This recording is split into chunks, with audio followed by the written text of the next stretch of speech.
Bom, vou iniciar hoje, embora eu tenha deixado aí nos outros slides, né, o número do telefone para perguntas, não teve muitas perguntas, mas tem gente que às vezes, principalmente domingo passado, né, que vem, me procura e pede algum esclarecimento. Então, acho importante dar essas respostas, né, para todos, né?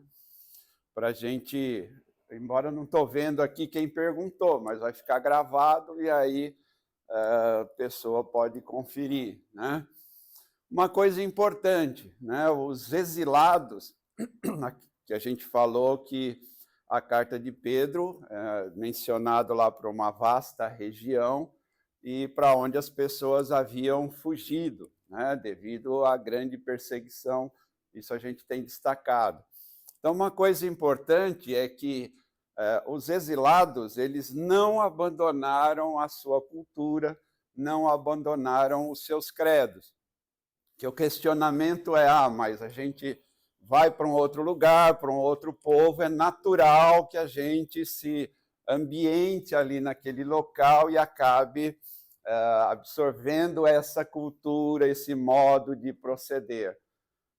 A gente lendo as cartas, a gente vai perceber que não, que eles continuaram cultuando, continuaram conhecedores, estudiosos do que eles tinham até o momento, que era a lei e que era a pregação dos apóstolos. Então, isso é importante a gente destacar. Por que isso? Né? Porque o cristão, né, ele não deve aceitar os valores e o comportamento do mundo. Deveria ocorrer o inverso, que nós, chegando a algum lugar, que nós pudéssemos transformar aquele lugar por meio da palavra de Deus, né? Através da palavra da Bíblia. Mas, infelizmente, a gente presencia o inverso. A gente presencia a cultura do local, país, de uma cidade, sendo incorporada, sendo inserida na igreja. E nem sempre isso é bom, né? Qual é o objetivo de não ter essa mistura? Preservar a fé, a unidade, a santidade do corpo de Cristo, né? Porque quando há uma mistura, a gente acaba renegando a fé, a gente acaba se afastando da fé, assim como temos visto na história do povo de Israel aí o tempo todo. Isso pode resultar em uma heresia, né? Nessa segunda carta de Pedro, é muito mencionado essa questão, esse cuidado, esse alerta sobre a heresia. E como vamos ver isso daí ainda mais para frente, o que é heresia? É a doutrina, o ensino que contradiz os fundamentos da fé bíblica. Por exemplo, você dizer que a gente pode ser salvo por meio de obras é uma heresia, porque é contraditório ao que a Bíblia diz, pela graça sois salvos mediante a fé, né? E por outros textos. Então, esse é um exemplo de heresia, de negar o que a Bíblia ensina. E a gente deve ter bastante cuidado, porque hoje tem sido comum, né, heresias, e que às vezes acabam entrando dentro da igreja por causa de assimilar os costumes ou a cultura de outras pessoas, de uma cidade, de um país. Então, a gente tem que tomar bastante cuidado com isso. Uma vez eu citei aqui o exemplo, né, vou repetir, alguns podem não ter ouvido ou já esqueceram, de uma senhora que procurou o pastor e falou: pastor, eu gostei tanto desse negócio de ser crente que na outra reencarnação eu vou ser crente de novo. Né? Que absurdo, né? O que essa senhora aprendeu? Na onde ela aprendeu isso? Né? Falando ali uma heresia, provavelmente ela fez uma mistura, um sincretismo religioso, né? Como a gente costuma chamar.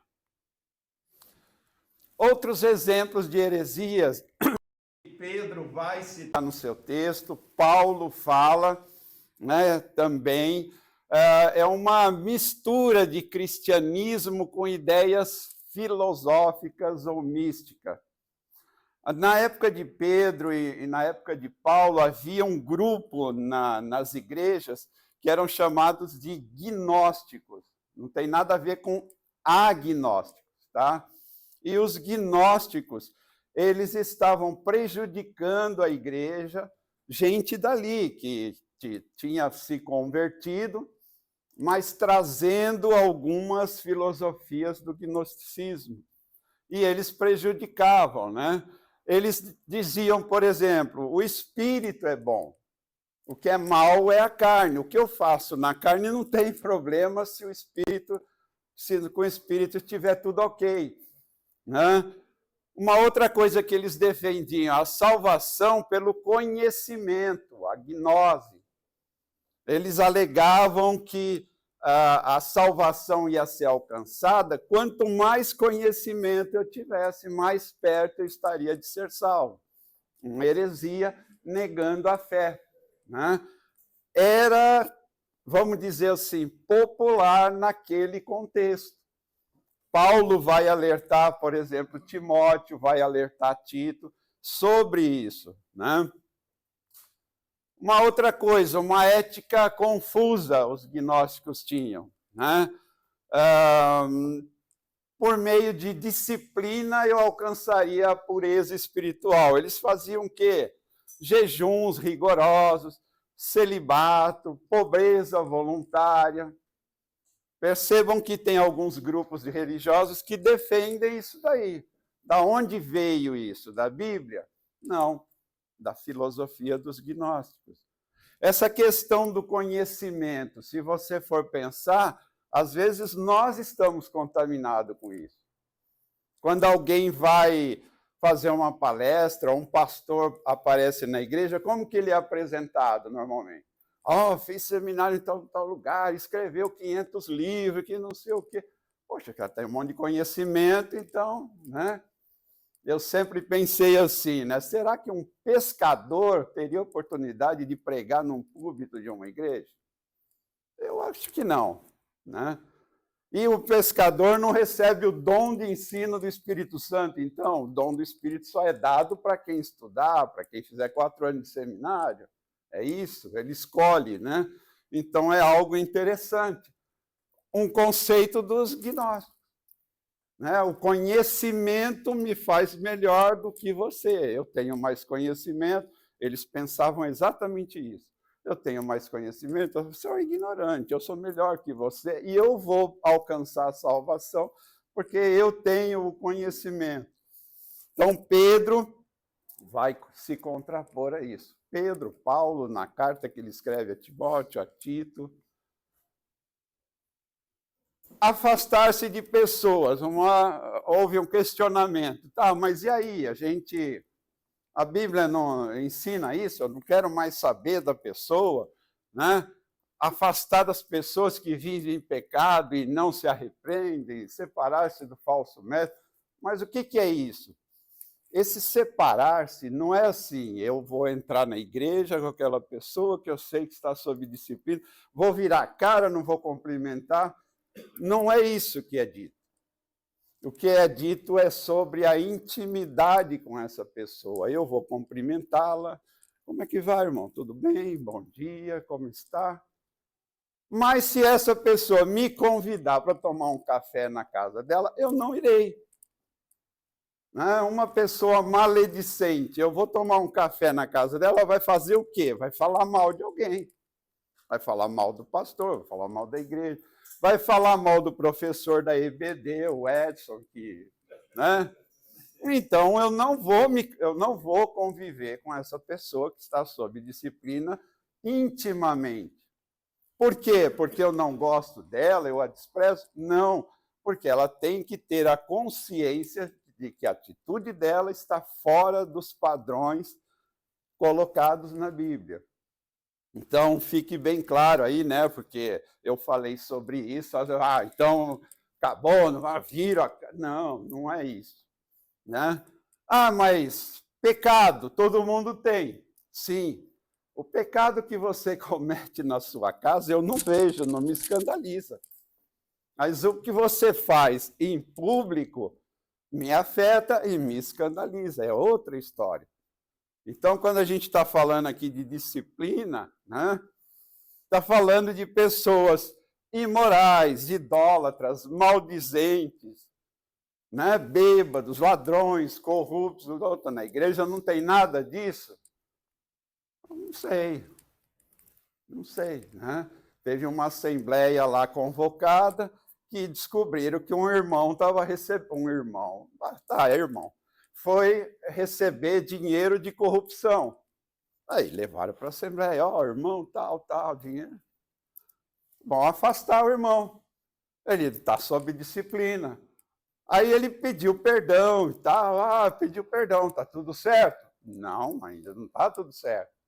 Aí um levantou e falou, você vai devolver o dinheiro? Ao que ele respondeu, isso é comigo, é questão de foro íntimo. Complicado, né? Então, um exemplo. Você está saindo aqui, eu venho descendo aqui e arrebento com o seu carro. Aí eu falo, irmão, perdão, me desculpa, entro no meu carro e vou embora. Está tudo certo? Você se dá por satisfeito? Claro que não. Você quer receber pelos danos. Ou seja, tem consequência. Então, uma pessoa, quando disciplinada, pede um perdão, acabou tudo, está tudo certo? Não, você tem a consequência. Você tem uma disciplina que tem que ser aplicada durante um tempo, não sei quanto, cada igreja decide qual é esse tempo da disciplina. Então, isso é para alertar, né, responder aí alguns questionamentos. Tem lá alguns textos, né? Uma coisa que é grave, né, gravíssima, são contendas. O apóstolo Paulo fala, Tito fala sobre as contendas, pessoas maledicentes. Isso é bastante criticado nas Escrituras. É um exemplo de um pecado que afeta a igreja inteira, né? Quando eu estou contra uma liderança, o pastor, eu estou normalmente falando mal, né? Estou questionando. Então, é um exemplo aí para você ficar claro, né? Todo mundo tem pecado, claro, a igreja é lugar de pecador, mas não é lugar onde se comete os pecados publicamente, né? Seu pecado individual você resolve com você e Deus, mas há aqueles que são públicos, né? E para que é esse afastamento? Para disciplina, para correção, né? Nenhum pai deixa o filho fazer o que quer, se ele ama, não é isso?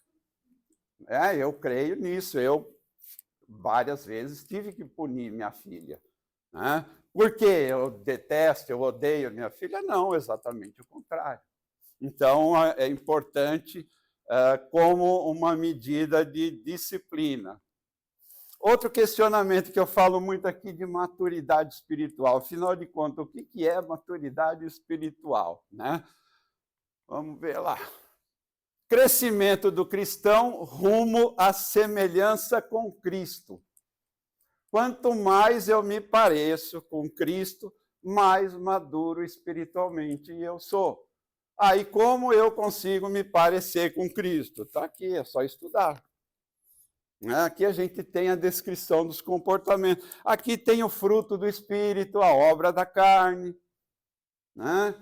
Aqui tem para se afastar e dar uma lista de quem é para se afastar, está aqui, né? Então, a maturidade espiritual, quanto mais semelhante a Cristo.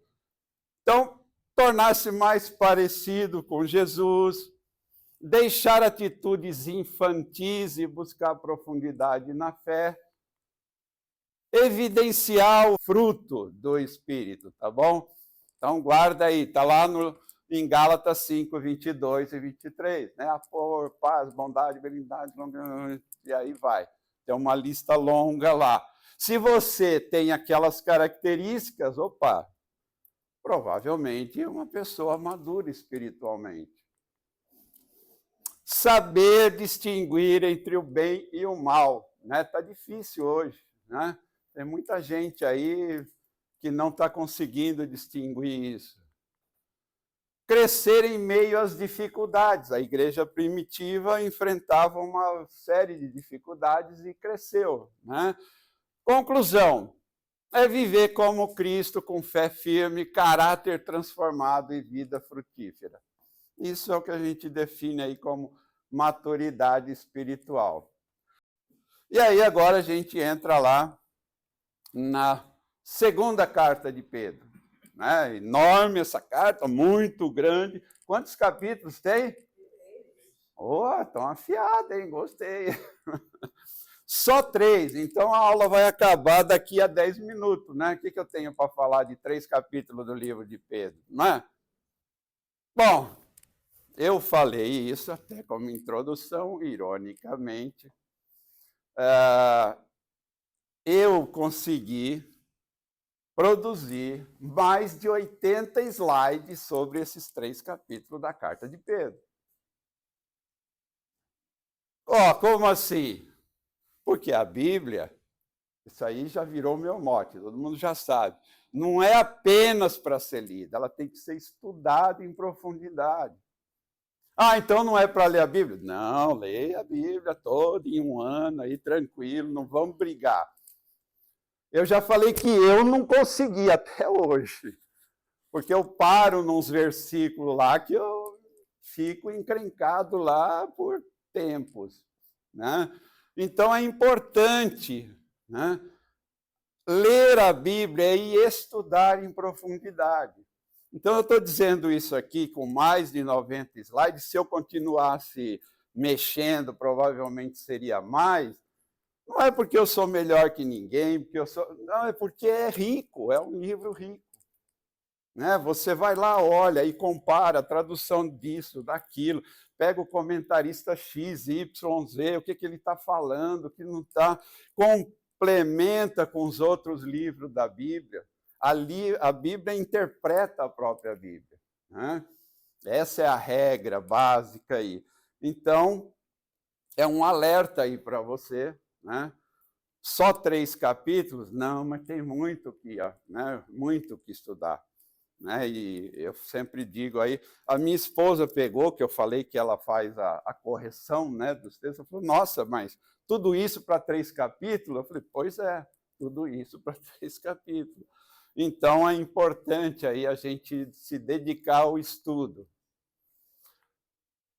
Bom, o objetivo é específico aqui nessa segunda carta de Pedro. É combater a atuação dos falsos mestres e reafirmar, confirmar a autoridade dos apóstolos. Porque esse pessoal já estava sofrendo influência externa, sofrendo influência dos gnósticos, de outros tipos de pessoas, e era dentro da igreja, gente. Eu sempre destaco isso. As cartas de Paulo, por exemplo, é para a igreja. Tudo que ele fala lá é o que estava acontecendo na igreja naquela época. Nunca tente compreender isso como um aviso para quem está lá fora, no mundo, porque não era isso. Então, era impressionante o que estava havendo dentro da igreja primitiva. O que Paulo, Pedro, né, tinha que combater dentro da igreja. Então, o Pedro resolve escrever para esse pessoal que está espalhado numa vasta região, porque estava entrando lá muitos falsos mestres. E eles estavam negando a autoridade dos apóstolos. Quem são eles? Né? Como você garante que o ensinamento deles é correto? E aí, nesses 3 capítulos da segunda carta, ele vai exatamente fazer essa afirmação. A data aí, né, também a gente nunca consegue precisar automaticamente, facilmente, está entre 60 e 68 depois de Cristo. Tá? Apesar de não haver explícito na Bíblia, mas a gente tem aí a palavra de grandes historiadores, grandes teóricos, comentaristas bíblicos que defendem essa data. Mas, como eu já falei no caso da carta de Hebreus, né, o importante não é o mensageiro, o importante é a mensagem. Problemas, então, com os falsos mestres, né? Era algo gravíssimo ali, naquele contexto, e a gente vê lá, apesar de eles crerem em Deus, não seguiam os ensinamentos bíblicos. Eles não negavam, né, Deus, mas com aquela misturazinha, né, aquela coisinha, dizem aí que uma grande mentira repetida 1000 vezes se transforma numa verdade, e parece que nos dias de hoje isso é bem real, né? Então eles misturavam, né? O erro ele não vem de repente, não é assim que funciona, né?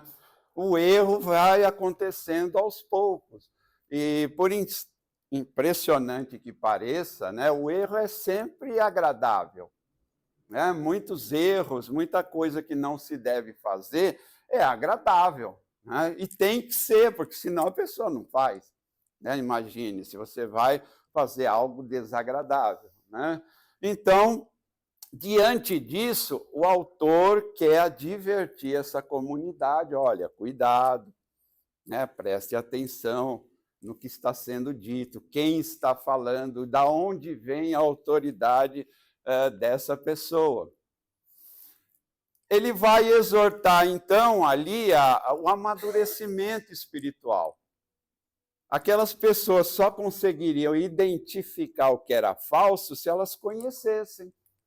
E olha que na época era difícil, né? Não tinha livro, não tinha internet, a gente tinha uma classe social que tinha acesso à leitura, a uma educação, mas a maioria do povo não tinha, né? Não era comum escola, faculdade, colégio, né? Então, ele alerta que o importante é que você conhecesse a doutrina dos apóstolos, o que era ensinado pelos apóstolos, para não cair lá naquele engodo dos falsos mestres, que já na igreja primitiva essas pessoas estavam presentes. Outra coisa que Pedro salienta aí é a volta de Cristo, porque o pessoal, né, já estava falando: mas já demorou, né, já passou tanto tempo, não vai vir não, está tudo certo, né? Coisa que a gente tem hoje na pós-modernidade. Já passou 2000 anos que ele falou que ia voltar e não voltou, sei lá, já começam a não acreditar muito nisso, né? Há uma descrença, há uma falta de fé, de confiança, há uma falta de esperança. Esse pessoal estava assim: nós estamos sendo perseguidos, tomaram a nossa casa, colocaram um pessoal lá para os leões comer lá na arena. Nós fomos queimados, nós fomos... E nada, e Jesus não vem, esse pessoal aí deve estar certo no que eles estão falando. Então, Pedro está escrevendo exatamente de tudo sobre isso. Tá lá, ele cita lá, né? Saibam que nos últimos dias surgirão, está alertando, vai aparecer gente zombando, seguindo as suas próprias paixões, né? Eles dirão: o que houve com a promessa da sua vinda? Porque desde que os antepassados se foram, morreram, está tudo igual, né? Então, esse pensamento pode vir para nós hoje: tudo igual, não melhorou nada, está essa confusão toda, né? Então, o Pedro está salientando para essas pessoas que perdiam aos poucos a confiança na doutrina dos apóstolos, na ressurreição, na segunda vinda, e está alertando esse pessoal: cuidado, porque tem gente aí ensinando para vocês coisa errada, não é assim. Então, vocês precisam voltar às Escrituras, precisam voltar ao ensinamento dos apóstolos para poder combater esses falsos mestres. E aí ele fala lá no capítulo 1, vamos ver algumas coisas, claro que não vai dar para ver tudo, né? Mas vamos ver o que a gente consegue extrair aí para nós como lição, né? Bom, uma coisa que ele começa falando, o cristão já foi plenamente capacitado. Na hora que você abrir lá a sua Bíblia, lê lá o capítulo 1, do verso 1, 2 e 3, ele está dizendo ali que já nos deu todas as coisas que nós precisamos para uma vida piedosa. Para nós significa o quê? Está tudo aqui já. Como ser um cristão? O que eu faço? Eu aceitei a Cristo. E agora? Está aqui. Agora você lê e estuda esse livro. Né? Esse livro não foi feito para o ateu. Ele não foi feito para o incrédulo. Esse livro é uma regra de vida para quem aceitou a Cristo e quer ter uma vida de conversão, uma vida de frutos. Ah, então alguém, um incrédulo, um ateu vai ler a Bíblia e não vai se converter. Não, não estou falando isso. Que o objetivo aqui, né, as cartas todas, era para a igreja. Os alertas eram para o povo de Israel, era para pessoas que criam aqui, que criam nas Escrituras. Então, o que eu faço? Pedro está dizendo para aquela comunidade, vocês já têm tudo que é necessário. Não deixa ninguém enganar vocês. Vá lá, consulte. Né? O tempo todo é necessário, na igreja primitiva, reafirmar a autoridade dos apóstolos. Teve gente que questionava Paulo, mas quem é você? Da onde você veio? Quem te deu essa autoridade? Aí Paulo tem que fazer a defesa dele lá. Né? Então, a gente tem que ter atenção a isso aí. Né? Outra coisa, o texto vai enfatizar que o crente tem responsabilidade no processo de crescimento espiritual. A gente é muito assim, é Deus, sempre os extremos, ou é Deus ou é o diabo. Né? E eu estou no meio dos dois. Né? Não é isso. Nós temos, sim, responsabilidade na santificação. Quem age é o Espírito Santo. Mas o Espírito Santo, ele não possui a gente. Quem possui são demônios. O Espírito Santo, ele nos dirige, ele nos alerta. Mas o nosso coração tem que estar aberto para obedecer, tem que estar aberto para ouvir a voz do Espírito Santo. Então, o crescimento, essa responsabilidade, não é assim, eu aceitei Cristo, agora beleza, Deus vai me santificar, e vamos que vamos, e está tudo. Não é assim. Né? Como é que você vai se santificar se não estuda a palavra? Né? O mundo está aí, jogando uma série de informações todos os dias. Como é que eu filtro isso? Através da palavra. Então, eu volto naquela afirmação. Pode ler a Bíblia, mas estuda também. Reserva um tempinho para você estudar a Bíblia. Né? Não deixa para ficar aqui só nesse período pequeno que a gente tem na igreja. Não vai ser suficiente. Outro detalhe, severa advertência contra os falsos mestres. Então, havia lá no meio daquelas pessoas, no meio daquela igreja, esse pessoal falando tudo do contrário, com destaque para os gnósticos, né, com a teoria, com as filosofias deles lá, né, vãs. E ele exorta ao genuíno crescimento espiritual.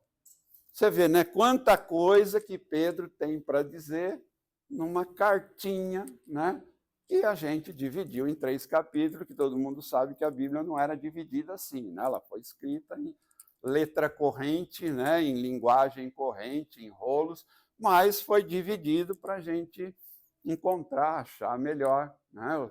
Os textos, os versículos. Então, quanta coisa a gente pode ver aí numa, sei lá se eu posso chamar assim, de uma simples carta, né? Conhecimento verdadeiro em contraste com os ensinos heréticos que ameaçavam a fé cristã. Ele apela muito para isso. Vocês precisam crescer espiritualmente, vocês precisam ser maduros espiritualmente. senão vocês vão acabar se adaptando a esses ensinos do falso mestre. Né?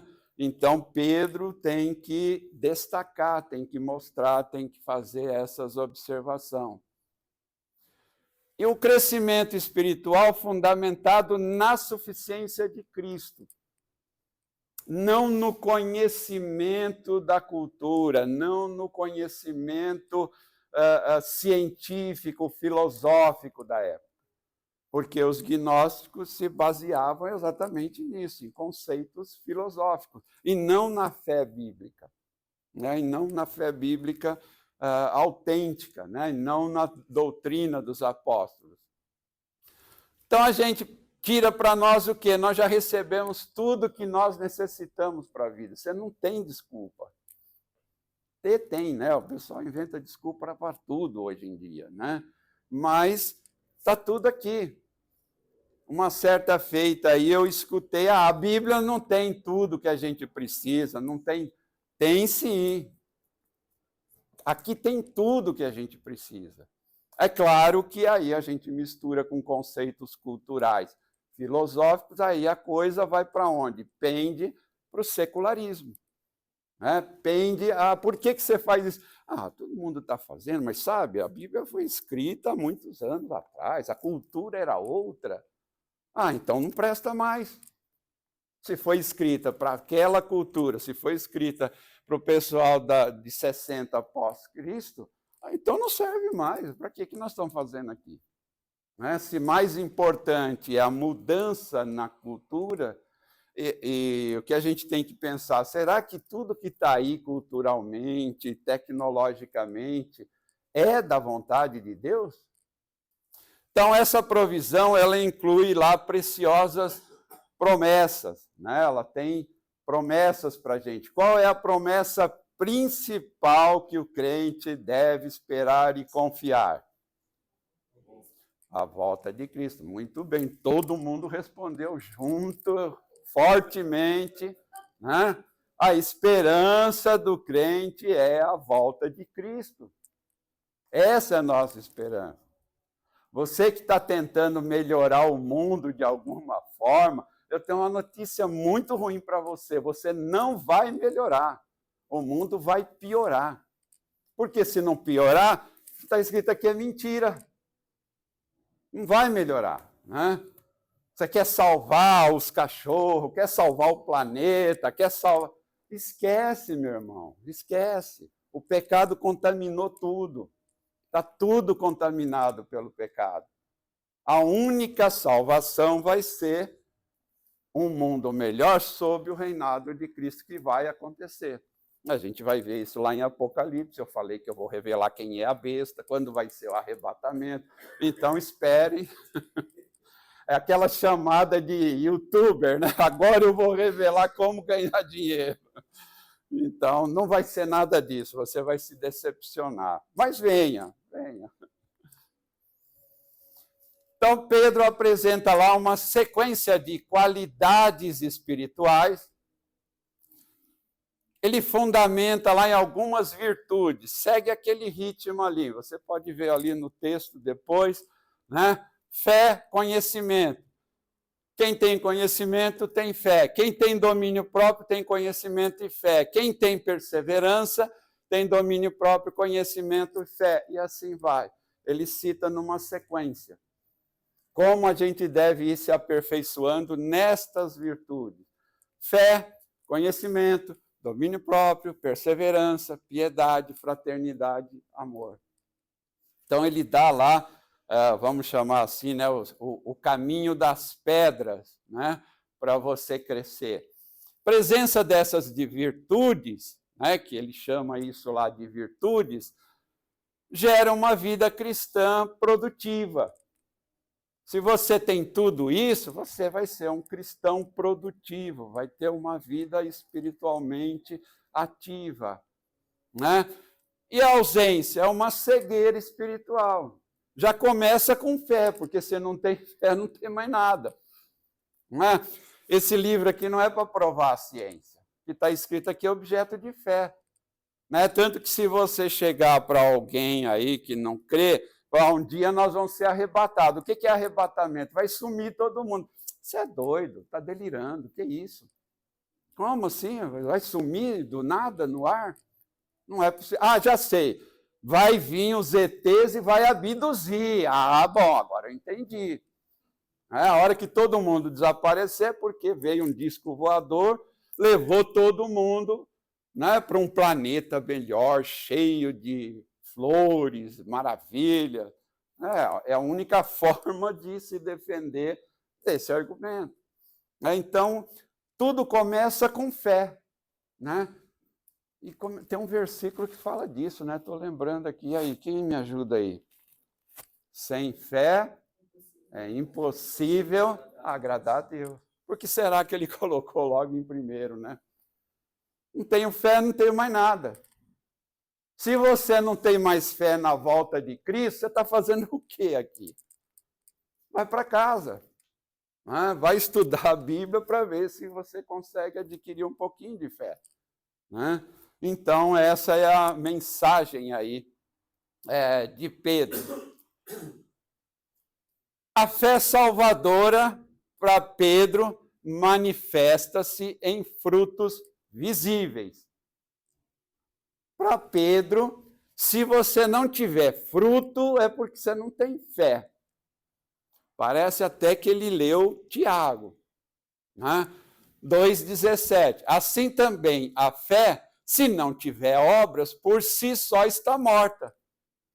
Aí vem alguém e diz para mim, tá bom, tu tens fé, eu tenho obra, mostra-me essa tua fé sem obras, que eu mostro com obras a minha fé. Então, a base para Pedro, que Tiago entende é o seguinte, se eu olhar para você e ver obras, que obras são essas? O que está escrito aqui, né? Obras do Espírito Santo, fruto espiritual. Se eu olho para você e vejo isso, legal. E se eu não ver isso? Bom, então aí eu vou ficar com dúvida. Aí eu não sei. Já falei aqui, né? Se você é salvo ou não, eu não sei. Isso não é problema meu, é você, entre você e Deus. Mas o que você pratica, isso é problema meu. O que você faz em público, o que você fala, que é de conhecimento, o que você publica no seu canal do YouTube, o que você publica no seu blog, sei lá na onde, aí é outra coisa. Através desses frutos seus, eu vou pensar, aí esse daí, não sei, está meio esquisito. Então, um pé no mundo, um pé na igreja. Então, Pedro alerta sobre isso daí. Então, a firmeza espiritual deriva da confiança nas promessas divinas e um exercício disciplinado da fé. E aí tem um outro texto lá, onde ele é obrigado a demonstrar a superioridade da palavra de Deus.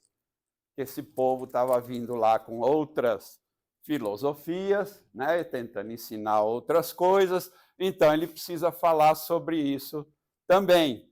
Né? Então, uma crescente infiltração de heresias, gente negando a volta de Cristo. Você vai ver lá um versículo que a gente já reproduziu aqui. Mas faz tanto tempo, ele não veio, não vai vir mais. Então estava sendo ensinado isso daí. Tinha falsos mestres tentando passar isso para aquelas pessoas. Então Pedro precisa, nesse trecho, reafirmar a veracidade do testemunho apostólico, a veracidade das profecias. Ele precisa destacar isso daí para os seus leitores. Ele diz que a profecia é uma ação direta do Espírito Santo, que o profeta não inventa, né? Ele não fala por ele próprio, ele fala o que Deus mandou falar. Ele destaca isso porque até esse detalhe estava sendo esquecido, estava sendo combatido. Mas quem disse isso? Como assim? Então, ele precisa destacar. E, inclusive, na carta de Paulo para Timóteo, em 2 Timóteo 3,16, ele destaca isso. Toda a Escritura é inspirada por Deus. É útil para ensinar, para repreender, para corrigir e para educar na justiça. Então, Pedro reafirma a autoridade dos apóstolos. Aí ele fala que tem um pessoal lá que está seguindo fábulas engenhosamente inventadas, contando historinha. Né? Aliás, hoje está cheio de gente contando historinha nas igrejas, né? Inventando fábulas. Esse pessoal daquela época, eu fui pesquisar, eles gostavam disso aí, de ouvir histórias. Aí eu lembrei que o pastor Wilson, na mensagem de domingo passado, falou lá em Atos 17, 21. Né? Você está lembrado disso? Não? Espero que seja verdade isso. Todos os atenienses estrangeiros que ali viviam não cuidavam de outra coisa senão de ouvir as últimas novidades. Fofoca. Né? Gostavam ali de, daqui um vai, dali. Né? Então, havia muito disso. Os filósofos daquela época adoravam se reunir, né? Para ficar discutindo, é isso, é aquilo, não sei o quê, né? Inventando um monte de teorias. E aí, Pedro está falando, cuidado, gente, tem um monte de gente aí seguindo fábulas, ele chama ali de fábulas, né? O que ele queria dizer? Que é uma narrativa elaborada, desculpa. E provavelmente ele está criticando o gnóstico, que gostavam de fazer isso, né? De se reunir lá, e eles estavam na igreja, gente. Era gente dentro da igreja contando fábulas inventadas, atacando o ensino dos apóstolos, atacando a segunda vinda de Cristo. Ainda bem que a gente melhorou muito, né? Não tem mais isso, não acontece mais isso, nós já resolvemos esse problema, né? Ali há uma referência também à transfiguração de Cristo. O Pedro apela também para isso, né? A manifestação da glória divina e a voz celestial na transfiguração confirma a identidade de Cristo. E ele está falando, eu vi isso. Eu escutei as palavras lá, esse é o meu filho amado em quem eu comprado. Então ele está reafirmando essa manifestação, porque já questionavam até se ele era o Messias realmente. E a gente sabe que em algum povo aí não é nem aceito que o Messias, ainda estão esperando o Messias vir. Né? Ainda estão fazendo, se comportando como se eles estivessem na época da lei, do Velho Testamento, né? E fazendo uma série de atrocidades por causa disso, por causa desse pensamento, porque o Messias não veio ainda. Então, toda aquela pregação do Messias não vale nada, amor, bondade, a paz, em buscar a paz com todos, isso aí não interessa. Por quê? É Velho Testamento, o Messias não veio. Quando o Messias vinha, ele vai dominar tudo, vai controlar tudo e vai colocar a gente no poder. Então, Pedro tem que atacar essa doutrina que estava sendo ensinada dentro da igreja. Ele destaca que a transfiguração manifesta a glória, a majestade, e tem o testemunho apostólico que presenciou isso.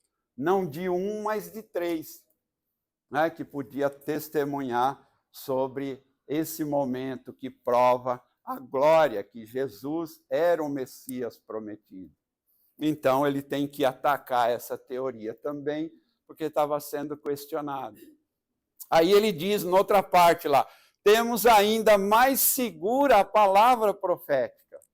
Agora ele se volta para os profetas, para as profecias, né? A palavra profética do Antigo Testamento é uma forma de revelação. Tudo que foi profetizado aconteceu. Nós estudamos isso aí há alguns anos, vendo toda a história de Israel, dos reis, né? Então ele destaca, tem o testemunho dos profetas. Não está bom? Além da transfiguração, tem o testemunho dos profetas. O que eles disseram aconteceu. O que eles disseram chegou como tinha sido previsto. Então, ele precisa se voltar para isso também. Aí ele faz outra defesa. Nenhuma profecia é baseada em interpretação pessoal. Se um profeta, né, que hoje também está cheio de profeta, né, tem até profetisa hoje, né, e fala, amanhã você vai comprar um carro. Né? Ah, que bacana, Deus falou que amanhã você vai comprar um carro. Deus lá quer saber se você vai comprar carro ou não. Né? Mas uma das formas de fazer o teste para ver se o profeta era de Deus, a gente tem na Bíblia. Ele fala o que Deus falou. E o profeta de hoje? O profeta de hoje fala o que está aqui, porque a revelação é essa aqui. Ok? Aí há uma discussão, hoje tem profeta, não tem, porque a pessoa pensa em profeta como o cara que prediz o futuro. Mas 90% dos profetas fizeram o quê? Eram astrólogos que previam o futuro? Não. Eles revelavam o que Deus tinha falado. Então, o verdadeiro profeta de hoje, você tem o dom de profecia. Se ele não revela o que está escrito aqui nessa palavra, ele não é profeta coisa nenhuma, ele é um enganador. Ele se deu um título assim de profeta. E está cheio aí em algumas igrejas de profeta, que eu não posso falar o nome, porque agora fica na internet, a gente pode ser processado, é complicado, né? O que mais? A expressão interpretação própria, tem versão que coloca lá pessoal, né? Aí, mas o sentido é o mesmo, rejeita qualquer origem ou interpretação subjetiva, ou seja, não é da minha parte, vem de Deus. Ele está alegando isso, né? E aí ele fala, antes de mais nada, saibam que nenhuma profecia da Escritura provém de interpretação pessoal. Então, se é de interpretação pessoal, então tem alguma coisa errada, faça o teste para ver se é realmente um profeta. Bom, diante de tantas narrativas religiosas que a gente vê hoje, muitas desprovidas de fundamento bíblico, só quem acredita nessas, sei lá, chamado o quê, é quem não estuda a Bíblia. Né? Essa senhora aí que diz que na próxima reencarnação quer ser crente de novo, ela provavelmente não estudou a Bíblia. Ela só vai lá na igreja, ouve, canta, pula, dança, dá glória a Deus, ergue a mãozinha para o céu, né? E não estuda a Bíblia. Né? Então, diante de tantas narrativas que a gente vê hoje, desprovida de fundamento bíblico, né? A gente tem que reafirmar isso todo dia, toda hora, é obrigação da liderança. Né? Usar esse livro como base. A nossa base é esse livro aqui. Ela supera, está acima de qualquer outra coisa. Então, é importante isso, reafirmar a autoridade. Por que você está falando isso? Porque algumas igrejas estão esquecendo aqui dessa autoridade da Bíblia. Né, tomando decisões baseadas em outras coisas que não o que está escrito aqui. E aí tem tudo para dar errado. Né? A igreja tem que perseverar, ficar firme, né, nessa revelação escrita, ficar firme na promessa da vinda de Cristo. Lá no capítulo 2, né?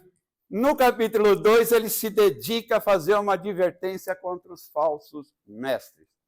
E como eu, estudando esse aqui, como eu fiz paralelo com os dias de hoje. Nossa, parece que Pedro está escrevendo para nós. É claro que ele não escreveu, ele não sabia nem que existia a Igreja Batista Alemã de São Paulo, não passava na cabeça dele. Né? Mas quando a gente lê esse capítulo 2, não, ele escreveu para nós hoje em dia. Não é possível. Né? Como é parecido esse capítulo 2 com o que a gente presencia. Né? Então, ele faz uma introdução falando sobre corrupção doutrinária, falando sobre corrupção moral. E olha o que ele fala, que essas pessoas têm aparência de piedade. Né? Essas pessoas parecem que são crentes mesmo. É isso que ele quer dizer. O pessoal parece crente, mas eles disseminam heresias destrutivas. Lembrei aí de uma historinha, diz que tinha uma senhora que não saía da igreja, ela ia em todas as reuniões.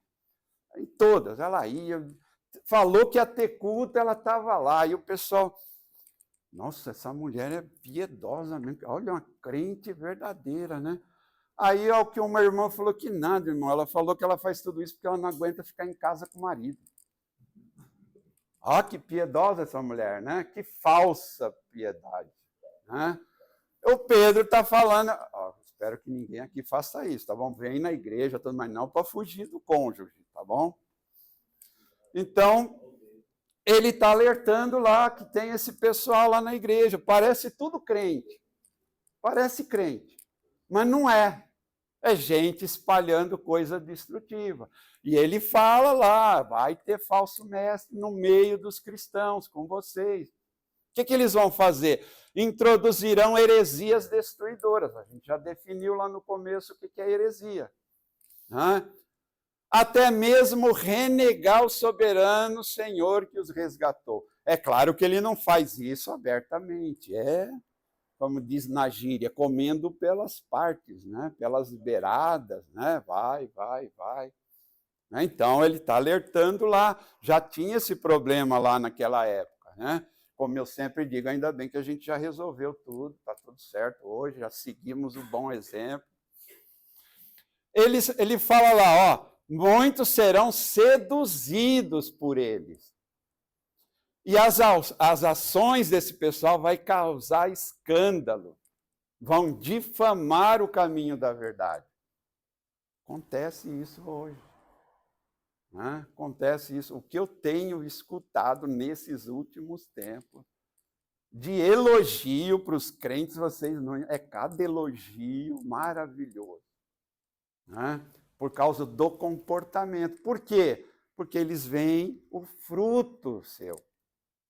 Não vê o seu coração. Né? Aquele sujeito que fala, entre eu e Deus está tudo bem. Ah, que maravilha. Né? O cara brigou com a mulher, fala mal do pastor, critica o presbitério e fala, eu e Deus estamos bem. Que isso? Onde você achou isso na Bíblia? Mostra para mim depois. Que esse é o ensinamento da palavra de Deus. Então, esse pessoal, esses falsos mestres, está dentro da igreja, parece crente, parece ovelha, mas é lobo. Eles são... Muitos desses, isso aí não acontece não, né? Motivados pela ganância, usam discursos enganosos para explorar os fiéis. Tem um aí que eu também não vou falar o nome, ele tem carro blindado, tem segurança, mora numa mansão e vive falando que é de Deus. Deus fez isso, Deus escolheu, e grita e berra aquela eloquência, né? Não vou falar o nome, porque pode dar problema. É um falso mestre motivado pela ganância. É um enganador, ele só está explorando os fiéis com as ideias dele. E consegue um monte de gente, a igreja dele está cheia. Diz que tem uma aí que tem uns 5.000 membros. Tudo gente enganada por gente que parece crente, mas só parece. Não tem fruto nenhum. Pedro recorre a 3 exemplos do que aconteceu para falar que vai acontecer de novo. Que Deus puniu os anjos, que ele destruiu uma geração antes do dilúvio, que ele julgou Sodoma e Gomorra. Ele está falando isso porque, olha, se ele fez tudo isso lá, ele vai fazer de novo. Em algum momento, Deus vai pegar esse pessoal aí e dar um puxão de orelha. Eu acho que vai ser até mais grave do que um puxão de orelha. Né?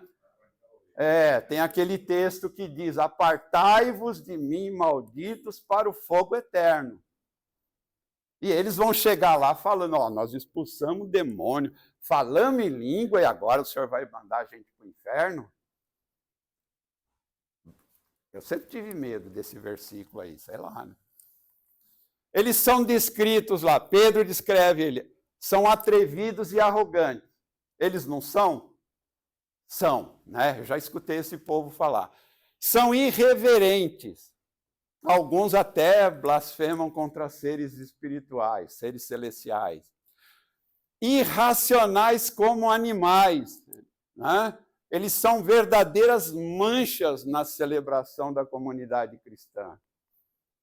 São comparados a Balaão. Depois estuda lá, o Balaão aceitou grana, dinheiro lá para, né, fazer o que não era para ser feito. Era um corrupto, né? Já tinha corrupto lá. Você pensa que é coisa nova, corrupto? Não é, não. Ele diz que os falsos mestres são fontes sem águas e névoas impelidas pelo vento. É isso que ele tem para dizer. E uma coisa importante, o falso mestre, ele sempre promete liberdade. Nenhum ditador promete prisão, ele promete liberdade. Eu vou libertar vocês disso, vou libertar daquilo e daquilo outro, né? Começam prometendo a liberdade, mas permanecem escravos aí da corrupção. E aí ele faz um alerta, né, grave lá, né, que eu acho assim marcante. Confirma-se neles o que é verdadeiro, o provérbio. O cão voltou ao seu vômito, e a porca lavada voltou a revolver-se na lama. É essa comparação que ele está fazendo com um crente que ensina heresias, que não ensina a verdade. Pedro está falando, era melhor que vocês nem tivessem se convertido. Porque é como se tivesse voltado à sujeira. Pego lá o porco, lavo, deixo bonito, passo perfume, ponho uma gravatinha, a hora que eu solto ele vai para a lama. É alguns crentes.